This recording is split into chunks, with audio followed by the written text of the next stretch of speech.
Hello, this is Max Mortillaro from TECHunplugged here at KubeCon Paris 2024, and I'm really pleased to be with Jonathan Symonds from Minio. Thank you very much, I'm delighted to be here. So Jonathan, I'm going to hand you the microphone straight away because we heard that you have great announcements which came up recently, a week ago. So just to know, Minio is one of the very best companies out here, if not the reference on high performance object storage. So Jonathan, up to you. Well, thank you very much. So yeah, we announced last week the introduction of what we call the Enterprise Object Store. In the past, there had been basically a single binary for the upstream and the downstream. And so our commercial clients, whether that's Amex or PayPal or Rakuten, what they were using was the same thing as you could download from min.io and what the community used. What we decided to do was to actually drive more value into the commercial tier, and so we created a separate binary called the Enterprise Object Store that included a bunch of new features. And those features were really designed to operate at scale, like exabyte type of scale, where you have thousands of drives, hundreds of servers, billions of objects. And so within that tier, you have basically an enterprise console, which allows you to see all of your instances. Now, console's been very popular for us. We've got more than 10,000 enterprises that use it, but every instance is tied to a single console. Now, a console can see all of your instances, and for our larger clients, that means they could be running dozens, if not hundreds of instances of Minio. So you have the global console, and that allows you to turn on and off all the features, which includes catalog, which is a GraphQL interface, which allows you to query your namespace. It includes a key management server that's designed for billions of encrypted objects and hundreds of thousands of encryption operations per second. It includes a capability called cache. So you have hundreds of servers, and each of those servers has, call it 500 TB or GB of RAM, and maybe up to a TB. You can pool that together and create an in-memory object store. So you also have a capability to do a data firewall. So the data firewall allows you to basically use S3 type API calls to create rules to protect your data.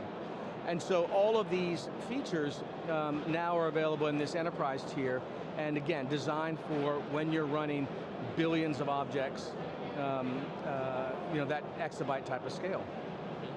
Yeah, thank you very much, Jonathan. So another question on that. We were just discussing, offline before about, the fact that a lot of companies have a lot of data on AWS, on Azure, Google, and so on, and they don't always realize the impact, of having that much data on the cost and so on. So is that something where you want maybe to tell us something about data repatriation use cases, how you enable that, or your solution helps customers with that? Yeah, certainly. That's an area that's top of mind for every CFO, for every CIO, because the cost of the cloud has far exceeded what they budgeted when they started. And as those workloads grow, they become more unwieldy. So we see more and more customers looking very seriously and doing the math on repatriating.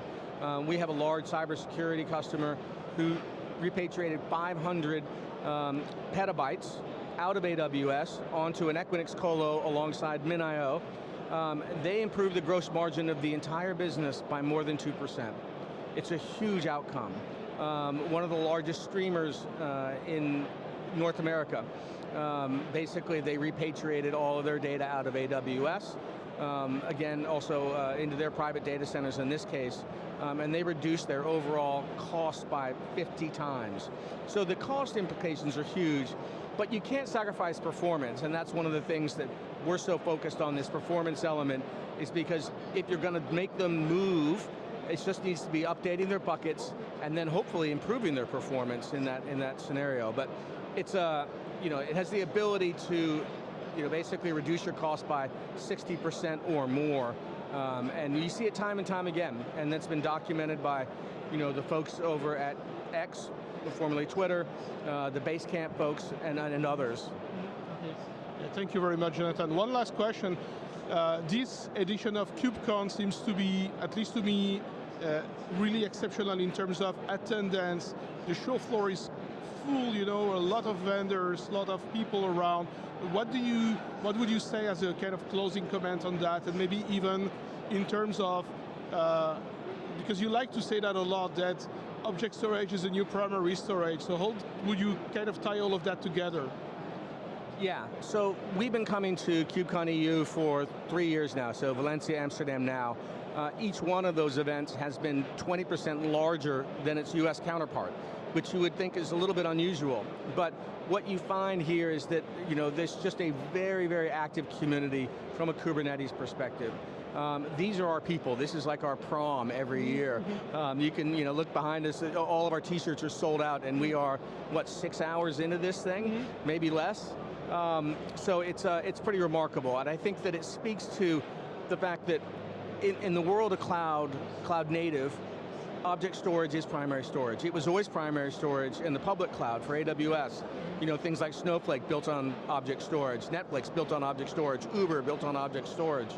And so when you go to replicate that cloud native stance on-prem, and the lines are very blurred these days because the cloud is an operating model, it's not a place. And when you do that, what happens is you basically are going to migrate object storage with it. And so we have benefited disproportionately from that shift, and it's a really exciting time for us, and that's why I think, again, this is such an exciting show for us.